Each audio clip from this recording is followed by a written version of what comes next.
Laisse-moi deviner un peu ta situation actuelle. Peut-être que tu ressens moins l'envie de sortir de ton lit. Et peut-être que c'est pratiquement tous les matins le cas. Tu n'as pas du tout envie de sortir de ton lit. Tu vois plus l'intérêt. Tu es lassé pour le développement personnel. Tu as perdu cette excitation que tu avais à tes débuts.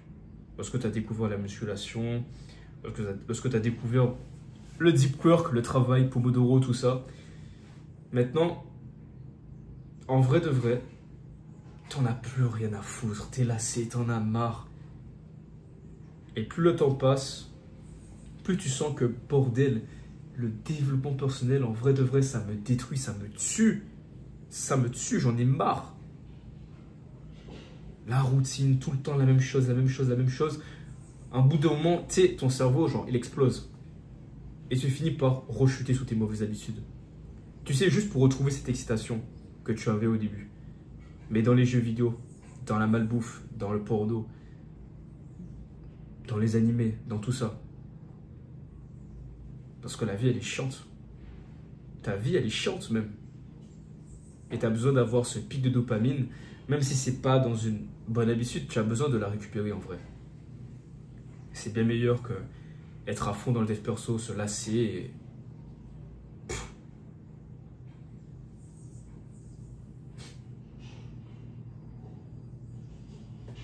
avoir aucune passion, aucune excitation. Et franchement, ça m'a fait la même chose, je te le jure.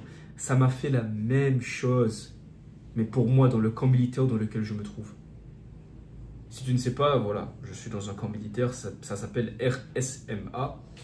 Et au début, c'est lourd. Franchement, au début, c'est lourd, il y a de l'excitation. On doit te lever tôt, enfin, on te lève tôt. On te lève tôt, on te frappe à la porte, tu vois, en te disant, vas-y, bouge-toi, genre, réveille-toi. Prendre de douche, faire les TIG. Les TIG, ça veut juste dire faire les tâches ménagères, comme nettoyer les douches, jeter les poubelles, tout ça. Et au début, tout le monde est excité, pique excitation. Vraiment, même moi, je suis excité sa race, en vrai de vrai. Franchement, ça me hype de fou. Puis après, plus le temps passe et plus on commence à se lasser, la routine, tout le temps la même chose. Le réveil tôt, TIG, bouffer, faire un peu de sport, ça devient tout le temps la même chose et on perd cette excitation. Et donc, comme on perd cette excitation, qu'est-ce qui se passe? Eh bien, on se remet de nos mauvaises habitudes. Pour moi, ça a été juste le fait de scroller à fond sur les réseaux, sur TikTok, tout ça. Juste pour récupérer, tu sais, ce pic de dopamine là que j'ai perdu. Et puis un jour, j'ai fait entrer un concept dans ma vie qui a changé tout ce bordel. Je l'ai appelé le retour à zéro. Le retour à zéro, c'est très très simple. Peut-être que c'est la première fois que tu entends parler de ça, mais ça consiste tout simplement à sortir de sa zone de confort en découvrant de nouveaux horizons. Pour récupérer l'excitation que tu avais donc au début, rendre l'effort agréable.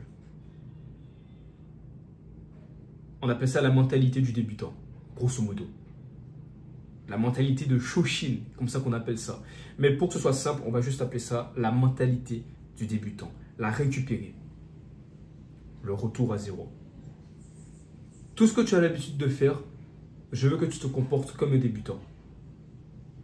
Je veux que tu te dises que putain, et si je ne connaissais rien à ce sujet, qu'est-ce que j'aurais fait pour progresser dedans? Et donc, c'est ce que j'ai fait. J'ai appliqué ça pour mon sport. J'ai appliqué ça pour le kickboxing. Le nouveau sport dans lequel je me lance en tout cas. Pour YouTube aussi. Pour tout. Pour tous les domaines de ma vie, j'ai décidé de faire un retour à zéro. De tout recommencer. Mais l'excitation, tu sais très bien de quoi je parle. L'excitation que tu as lorsque tu commences quelque chose, ça finit toujours par dégager. Le retour à zéro va justement nous permettre de garder cette excitation et le tenir sur le long terme. Parce que, tu sais, le problème avec la plupart des youtubeurs du développement personnel sur YouTube, bon, je dis youtubeur, mais tu as compris, c'est que, en fait, ils te poussent tous à vivre une vie qui n'est pas la tienne. Ils t'empêchent de vivre selon tes termes, jamais ceux des autres. Ils te disent tous, lève-toi tôt et va directement travailler sur ton business, sur tes devoirs scolaires. Ils te disent tous, lis des livres, va lire Dale Carnegie, comment se faire des amis. Va faire ceci, va faire cela. Va méditer. Va faire du yoga. Va faire de la musculation à la gym. Ouais, va à la gym tout simplement. On te dit tous de faire quelque chose.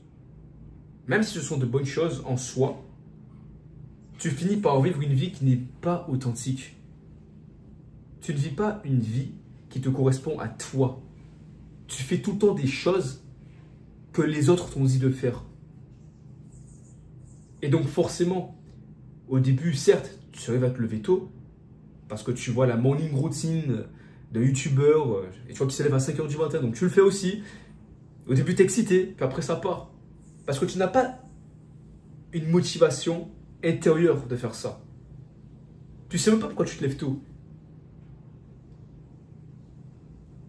Pourquoi se lever tôt d'ailleurs? Pourquoi? Si tu n'as pas une raison, un intérêt, pourquoi? Il te faut une raison, il te faut un pourquoi. Mais pour cela, tu dois vivre selon tes propres termes. Tu dois arrêter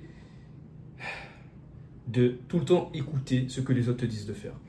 Un bout de moment, mec, on finira tous en poussière dans notre propre tombe.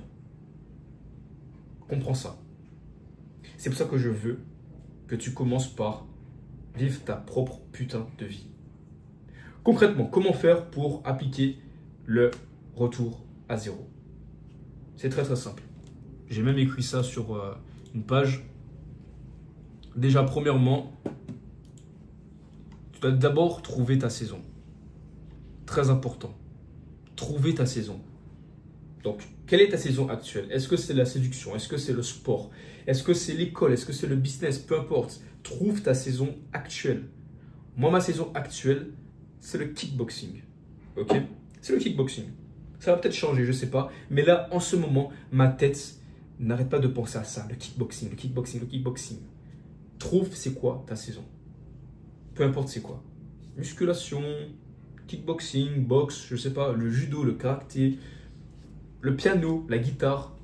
Trouve c'est quoi ta saison. C'est très important, excuse-moi. Une fois que tu as pu découvrir c'est quoi ta saison, quel est le truc, genre vraiment le one thing que tu n'arrêtes pas de penser qui t'intéresse vraiment énormément, on va maintenant passer à la deuxième étape. Essayer de se définir un objectif SMART. SMART, je ne te mens pas à chaque fois, j'oublie ce que ça veut dire. C'est pour ça que je l'ai noté, heureusement. Mais SMART, ça veut simplement dire S, spécifique, M, mesurable, A, atteignable, R, réaliste, T, temporel. SMART. Mais attention, il faut que ce soit un objectif SMART. Donc tu peux remettre la vidéo en arrière si je veux te rappeler. Et il faut que ce soit un objectif SMART, mais très important. Un objectif authentique. Un objectif qui sort ici, là. Dans ta propre tête. Pas dans la tête des autres. Là. Un objectif authentique qui vient de ton cœur. Qui te tient, mais vraiment profondément à cœur. Parce que regarde, tu sais, moi aussi, je galère à me lever tôt. Mais plus maintenant. Depuis que j'ai des objectifs SMART dans ma vie, je n'ai plus ce problème en fait de me lever tôt. Parce que je me lève tôt pour une raison. Je me lève tôt pour faire ma séance de kickboxing, pour faire mes séances de sport. Je me lève tôt pour une raison, pour une motivation intérieure. Non pas ce que les autres m'ont dit de faire. Je ne me lève pas tôt pour travailler sur mon business. Je ne fais pas ça en premier. Je ne fais pas ça en premier, frérot. Non. C'est le kickboxing, c'est ce que je fais en premier. Tu vois? Donc c'est ça. La deuxième étape, te définir un objectif SMART authentique qui vient de ton cœur. Premièrement, S, spécifique. Donc, il faut que ce soit bien sûr spécifique. Donc, par exemple, soulever 30 kg en kettlebell, c'est un exemple. Tu vois, c'est très spécifique.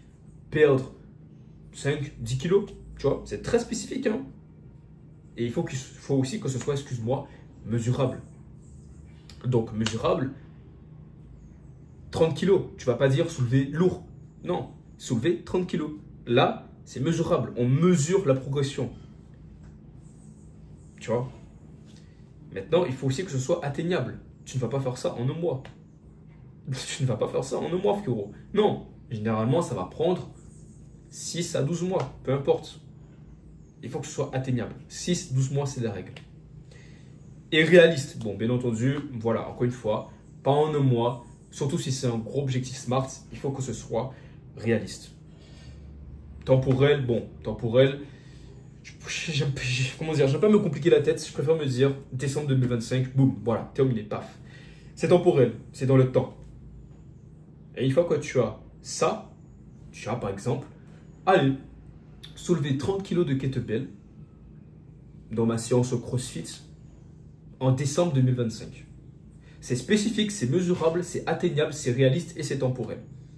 Et c'est un objectif qui me tient à cœur, vraiment. Je te dis la vérité. Je ne fais pas de la musculation classique comme la plupart des gens. Moi, j'ai mon propre programme d'entraînement, je le kiffe, je l'adore. C'est authentique. Et je me levais tôt, facilement, pour faire ma séance d'entraînement. Pourquoi? Parce que ça vient de mon cœur. J'aime vraiment cet entraînement, frérot. Je l'aime vraiment, ok?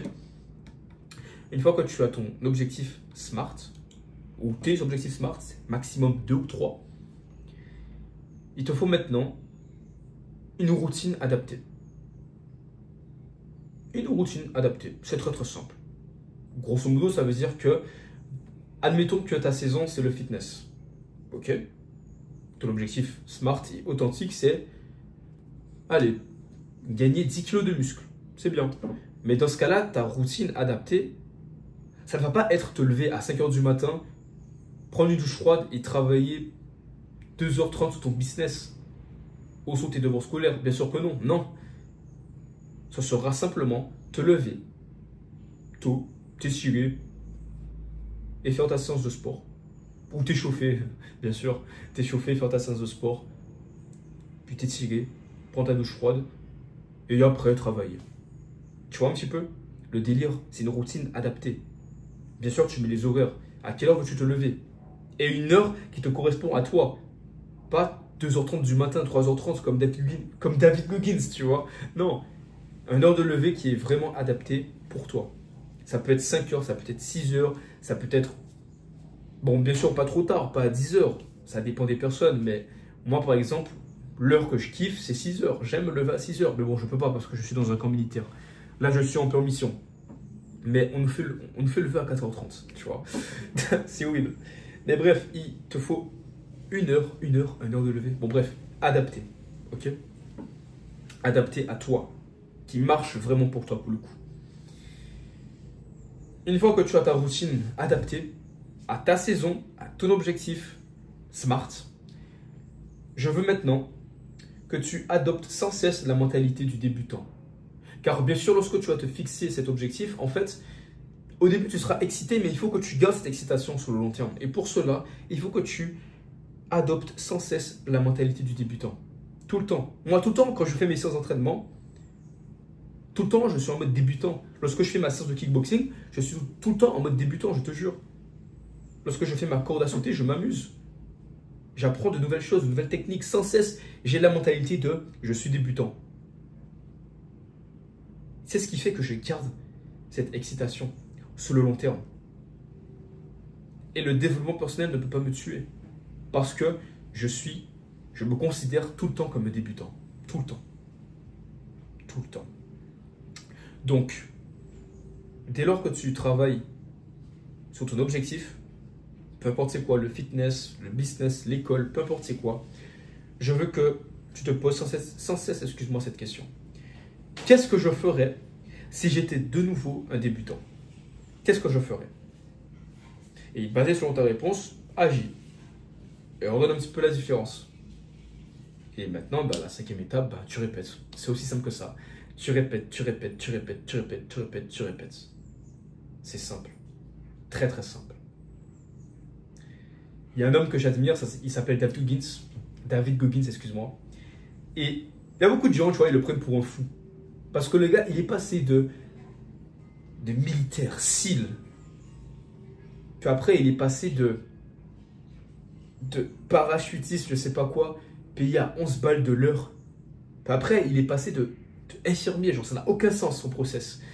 Mais moi personnellement, je trouve que David Goggins mène la vie que tout homme devrait mener, qui est de simplement, sans cesse, changer. Vivre par saison. Ok, là je suis saison fitness, très bien, c'est cool. Mentalité de Shushin à fond, du débutant, voilà, je garde cette excitation. Une fois que j'ai atteint cet objectif, maintenant je vais me lancer dans autre chose. Allez, la danse. Je tente la danse. Boum. Ça n'a aucun sens. Bon, après, bon, le sport, la danse, c'est la même chose. Mais tu vois un petit peu ce que je veux te dire. Je suis passé d'un gym bro à un danseur. What the fuck. Puis après, boum, tu veux te lancer dans le piano. Boum. Tu vois, tu vis ta vie sur plusieurs saisons et tu ne seras jamais lassé par ton développement personnel. Tu auras toujours envie de sortir de ton lit. Tu auras toujours cette excitation. Tout le temps. Parce que tu vis selon tes propres putains de termes et jamais ceux des autres. Jamais. C'est ça le retour à zéro. C'est de simplement explorer de nouveaux horizons, réduire sa friction et rendre l'effort plus agréable. En récupérant, excuse-moi, l'excitation que tu avais à tes débuts. Pour ne plus jamais rechuter sur tes mauvaises habitudes. C'est aussi simple que cela. Donc t'inquiète pas, applique tout ce que je t'ai dit dans cette vidéo et tout va bien se passer. En tout cas pour moi ça se passe plutôt bien. La raison pour laquelle je suis tout le temps dans le dev perso et que je n'abandonne pas, c'est parce que je ne suis pas et ce youtubeur du dev perso. Je vis selon mes propres règles et puis c'est tout. Et c'est ce qui fait que je tiens sur le long terme. Tout simplement. Donc voilà. Merci à toi frère d'avoir regardé jusqu'ici. Prends soin de toi. Et dernière chose, si tu as en toi un rêve, un dream, alors vis selon tes propres termes, jamais ceux des autres. Prends soin de toi et on se retrouve dans une prochaine vidéo.